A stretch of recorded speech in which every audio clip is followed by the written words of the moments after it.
ایک دفعہ کا ذکر ہے کہ ایک نہایت محنتی کسان جس کا نام رحیم تھا ایک زرعی گاؤں میں رہتا تھا جو کہ پاکستان کے زرخیز صوبہ پنجاب میں واقع تھا۔ رحیم کے 4 بیٹے تھے۔ ان کے نام تھے اکبر، اصغر، ناصر اور بابر، جو کہ چاروں میں سب سے چھوٹا تھا۔ یہ چاروں بھائی دوسرے سب ان بچوں سے بہت مختلف تھے جو کہ قریبی دیہی علاقوں میں رہتے تھے، کیونکہ یہ چاروں اپنا زیادہ تر وقت کھیلنے اور شرارتیں کرنے میں گزارتے تھے۔ جب ہمسائے میں رہنے والے لوگ ان بھائیوں کی شرارتوں سے تنگ آ جاتے تو وہ رحیم سے ان کی شکایت کرتے۔ تب وہ سب شرارتی بھائی بھولے بھالے بن جاتے اور وعدے پر قائم رہنے کا ارادہ کیے بغیر ہمسایوں سے معافی بھی مانگ لیتے۔ گاؤں میں ایک پرائمری اسکول تھا۔ رحیم نے اپنے چاروں بیٹوں کو وہاں اس امید پہ داخل کرایا کہ ان کے اندر کوئی نظم و ضبط قائم ہوگا، مگر یہ سب بھائی روزانہ اسکول بہت دیر سے جاتے اور اساتذہ خواہ کتنی ہی دفعہ ڈانٹ ڈپٹ کرتے مگر وہ اپنے طور طریقے نہ بدلتے۔ رحیم بہت ہی رحم دل انسان تھا اور اس نے کبھی اپنے بیٹوں کے ساتھ سخت کلامی نہیں کی، بلکہ وہ ان کے پاس بیٹھ جاتا اور ان کو دلائل دے کر سمجھانے کی کوشش کرتا۔ پیارے بیٹو، رحم دل والد نے ایک دن بہت پیار سے کہا، تم لوگ ابھی بہت کم سن ہو اور اپنا تمام وقت کھیل کود میں گزارتے ہو، لیکن اگر تم نے اس عمر میں محنت کرنا نہ سیکھا تو جب تم لوگ بڑے ہو جاؤ گے تو کچھ بھی کرنے کے قابل نہیں رہو گے۔ سب بیٹے یکجان زبان ہو کر بڑے جوش سے کہتے، ابا جان آپ بالکل فکر نہ کریں، ہم بہت جلد سب سیکھ جائیں گے، ہم وعدہ کرتے ہیں۔ لیکن جیسے ہی ان کے والد انہیں ایک موقع دینے کے لیے راضی ہوتے تو چاروں بھائی اپنا وعدہ فوراً بھول جاتے اور جلد ہی اپنے پرانے طور طریقوں پر اتر آتے اور وہ جدھر بھی نکلتے شرارتیں کرتے، تباہی اور بربادی ڈھاتے نظر آتے۔ اگر کوئی ان سے کوئی کام کرنے کے لیے کہتا تو وہ سب طرح طرح کے بہانے بنا دیتے، جبکہ دراصل یہ چاروں بھائی نہایت سست اور کاہل تھے۔ پھر اس طرح دن، مہینے، سال گزر گئے اور یہ چاروں بڑے ہو کر جوان ہو گئے۔ انہوں نے پڑھنا لکھنا بالکل نہیں سیکھا اور نہ ہی انہوں نے کھیت پر کوئی کام والد کی مدد کے لیے کیا۔ وہ ہمیشہ ایک دوسرے کو اپنی من گھڑت فضول باتوں اور مشکلات کے لیے الزام دیتے اور ان میں سے کسی ایک نے بھی کبھی ایک دفعہ بھی اپنے برے طور طریقے کے لیے اپنی ذمہ داری قبول نہیں کی۔ آخر رحیم ایک ضعیف اور بوڑھا آدمی ہو گیا، مگر وہ پھر بھی کھیت پر سارا دن اکیلے ہی کام کرنے پر مجبور تھا۔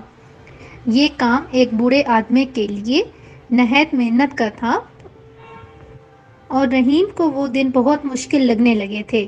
فصل کی پیداوار میں بھی کمی آ گئی اور اس کے ساتھ ہی اس دولت میں بھی جو کہ وہ فصل کو منڈی میں بیچ کر حاصل کر سکتا تھا۔ رحیم اور اس کی بیوی اپنے مستقبل کے بارے میں بہت پریشان تھے، مگر وہ چاروں بھائی ان واقعات کے بارے میں بالکل بھی پریشان نہ ہوتے تھے۔ کبھی کبھار وہ کھیت میں اپنے والد کی مدد کرنے کے لیے چلے جاتے، لیکن زیادہ تر اپنے بچاؤ کی خاطر بہانے بناتے رہتے۔ وہ تمام دن صرف نکمے بیٹھے رہتے، کھاتے پیتے اور آرام سے سوتے۔ اگر کوئی کبھی اکبر سے کہتا کہ وہ کھیت پر جا کر اپنے والد کی مدد کرے تو وہ کہتا کہ دوسرے تینوں میں سے کوئی جا کے مدد کرے کیونکہ میرے تو سر میں درد ہے، وغیرہ وغیرہ۔ اس طرح ہر ایک بھائی کو جب بھی کوئی کام کسی کے لیے کہتا تو وہ اس قسم کا بہانہ بنا دیتا اور ان میں سے ہر ایک اپنے دوسرے بھائیوں میں سے کسی ایک کو وہ کام کرنے کے لیے پیش کر دیتا۔ پھر ایک وقت ایسا آیا کہ رحیم واقعی اس قدر ضعیف اور بیمار ہو گیا کہ کوئی کام کرنے کے قابل نہیں رہا اور اس نے حقیقت میں یہ محسوس کیا کہ وہ زیادہ دیر تک زندہ نہیں رہ سکے گا۔ رحم دل باپ اپنے نکارہ بیٹے کے بارے میں بہت فکر مند ہو گیا اور اس کے دماغ کو بہت سے مشکلات نے گھیر لیا۔ اسے یہ معلوم نہیں تھا کہ جب وہ نہیں ہوگا تو ان کا کیا ہوگا۔ انہوں نے کوئی ہنر نہیں سیکھا تھا، اسی لیے وہ اپنے لیے روزی کیسے مہیا کر سکیں گے۔ ان کے برے اعمال کے باوجود رحیم اپنے بیٹوں کو دل سے چاہتا تھا اور ان کی مدد کرنا چاہتا تھا۔ اسی لیے وہ بیچارہ ضعیف آدمی بہت ہی غور سے یہ سوچنے لگا کہ کیا کیا جائے۔ بہت دیر غور کرنے کے بعد رحیم کو ایک منصوبہ سمجھ میں آیا جس کے بارے میں اس نے خیال کیا کہ شاید وہ کارآمد ہو سکے۔ پھر وہ خود بخود مسکرایا اور اس نے اپنی بیوی سے کہا کہ وہ اس کے چاروں بیٹوں کو بلا کر لائے تاکہ وہ ان کے سامنے آ کر بیٹھیں، اور اس سے پہلے کہ وہ قبر میں جا کے سوئے انہیں اپنی وصیت سنائے اور نصیحت کے چند الفاظ بھی کہہ سکے۔ رحیم کی بیوی یہ سن کر بہت پریشان ہو گئی، کیونکہ وہ اپنے خاوند کو بہت پیار کرتی تھی۔ بہرحال اس نے اپنے بیٹوں کو بلایا اور انہیں ان کے والد کی خواہش کے بارے میں بتایا۔ چاروں بھائیوں کو اس بات کا بہت صدمہ ہوا کہ ان کا باپ فوت ہو جائے گا۔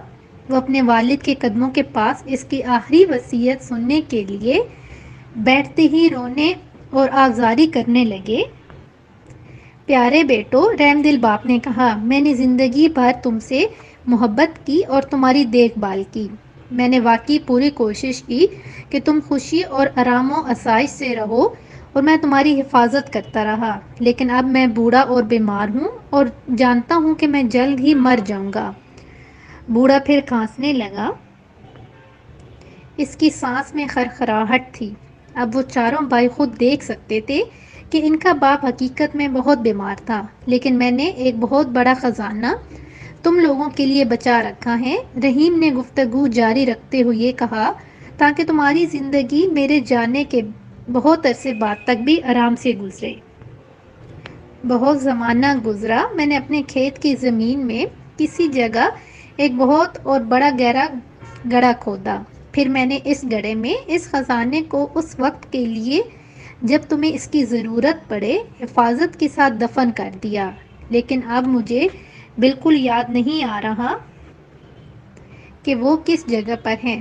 چاروں بھائی ایک دوسرے کی طرف تعجب سے دیکھنے لگے، لیکن وہ اپنے باپ کے خزانے کے تصور سے کافی خوش بھی نظر آ رہے تھے۔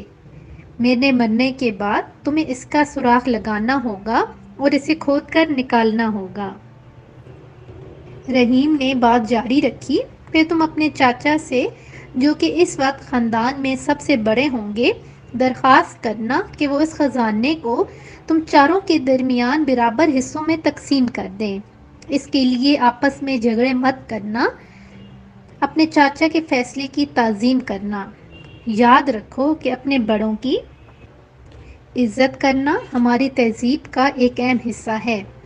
تمہیں ان کی عزت کرنے کو اپنا فرض سمجھنا چاہیے۔ چاروں بھائی کھیت میں دفن کیے ہوئے خزانے کو فوراً ہی ڈھونڈنے کے لیے مضطرب نظر آنے لگے۔ رحیم نے یہ ظاہر کیا کہ اس نے اپنے بیٹوں کے اس رویے کو دیکھا ہی نہیں، اور اس نے اپنی تقریر جاری رکھی، ایک اور نصیحت جو کہ میں تمہیں دینا چاہتا ہوں وہ یہ ہے کہ تم لوگ ایک دوسرے کے ساتھ کبھی مت لڑنا۔ تمہارے دشمن تمہیں منصوبہ بندی اور ساز باز کرنے کے لیے اکسائیں گے، لیکن کچھ بھی ہو جائے تم چاروں ہمیشہ متحد رہنا، مل جل کر رہنا۔ تم سب بہت طاقتور ہوگے اور کوئی بھی تمہیں نقصان نہیں پہنچا سکے گا، اور کسی کو بھی اس خزانے کے بارے میں اس وقت تک مت بتانا جب تک تمہیں وہ مل نہ جائے۔ جب رحیم نے اپنی تقریر ختم کی تو اس نے آنکھیں بند کر لیں، پھر وہ جلدی فوت ہو گیا۔ اپنے والد کے جنازے اور تدفین کے بعد ان بھائیوں نے اپنے کھیت کے دوسرے سرے سے کھودنے کا فیصلہ کیا۔ انہوں نے اب تک اپنی زندگی بہت سستی، کائلی، آرام اور آسائش میں گزاری تھی، اسی لیے کھیت کے تھوڑے حصے کو کھودنا بھی ان کو بہت مشکل لگا۔ سست اور کاہل سب بھائی جلد ہی ہار کر گھر پر آرام کرنے کے لیے چل دیے۔ اگلے دن پھر ایسا ہی کیا، پھر اس سے اگلے دن اور اس سے بھی اگلے دن، ایسے ہی کرتے رہے، یہاں تک کہ آہستہ آہستہ مگر یقیناً کھیت کا زیادہ تر حصہ بھائیوں نے کھود ہی لیا۔ ان کو اسی طرح کام کرتے مہینہ بھر اور گزر گیا، مگر انہیں دفن کیا ہوا خزانہ نہیں ملا، اور وہ کسی اور سے اس کا ذکر بھی نہیں کرنا چاہتے تھے اور نہ ہی کسی کی مدد لینا چاہتے تھے، کیونکہ وہ اس خزانے میں کسی اور کو حصہ دار نہیں بنانا چاہتے تھے۔ وہ سب کھدائی کرتے کرتے بہت تھک گئے تھے، مگر ان میں سے کوئی بھی اس خزانے کو چھوڑنا نہیں چاہتا تھا۔ آخر کار بھائیوں نے غور کیا کہ انہوں نے پورا کھیت کھود ڈالا لیکن خزانے کا کوئی سراغ نہیں ملا۔ تب انہوں نے خیال کیا کہ ان کے باپ نے خزانہ بہت ہی گہرا دفن کیا ہوگا، اسی لیے انہوں نے اور بھی زیادہ گہرا کھودنے کا فیصلہ کر لیا۔ ایک اور مہینہ گزر گیا مگر دفن کیے ہوئے خزانے کا کوئی نشان بھی نہیں تھا۔ سارا کھیت اب پوری طرح نیچے سے اوپر ہو چکا تھا اور ہمسائے بھی ان بھائیوں کی محنت پر رشک کرنے لگے تھے۔ آخر کار چاروں بھائیوں نے دفن کیے ہوئے خزانے کو کبھی بھی پا لینے کے خیال کو ترک کر دیا، مگر یہ دیکھ کر کہ انہوں نے کھیت کو اتنی اچھی طرح سے تیار کر لیا تھا، اسی لیے انہوں نے وہاں پر اس موسم میں گیہوں کی کاشت کرنے کا فیصلہ کر لیا۔ جب فصل کاٹنے کا زمانہ آیا تو اس کھیت میں بہت اعلیٰ درجے کا اور بہت مقدار میں گندم پیدا ہوا، جس کو وہ سب بھائی منڈی میں لے گئے اور اسے ہزاروں روپے میں فروخت کر دیا۔ اپنے والد کی نصیحت پر چلتے ہوئے سب بھائی اپنی کمائی ہوئی دولت کو اپنے چاچا کے پاس لے گئے اور ان سے اس رقم کو چاروں میں برابر تقسیم کرنے کی درخواست کی۔ ان کے چاچا چاروں بھائیوں پر فخر کرنے لگے اور بولے، شاباش میرے بھتیجوں، تم نے آخر کار یہ ثابت کر دیا کہ تم میرے محنتی بھائی رحیم کے محنتی بیٹے ہو۔ یہ کھیت جو میرا بھائی تمہارے لیے چھوڑ گیا ہے وہ خود ہی ایک خزانہ ہے۔ اگر تم اسی طرح محنت کرتے رہو گے تو تم اس کا ہمیشہ انعام پاتے رہو گے۔ اگلے سال چاروں بھائیوں نے محنت کر کے پھر گندم کی کاشت کی۔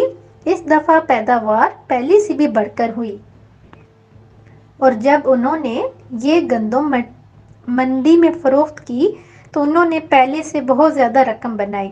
کچھ سال تک اسی طرح کام کرنے کے بعد چاروں بھائی کافی امیر ہو گئے اور اپنے کام میں بھی خوش رہنے لگے۔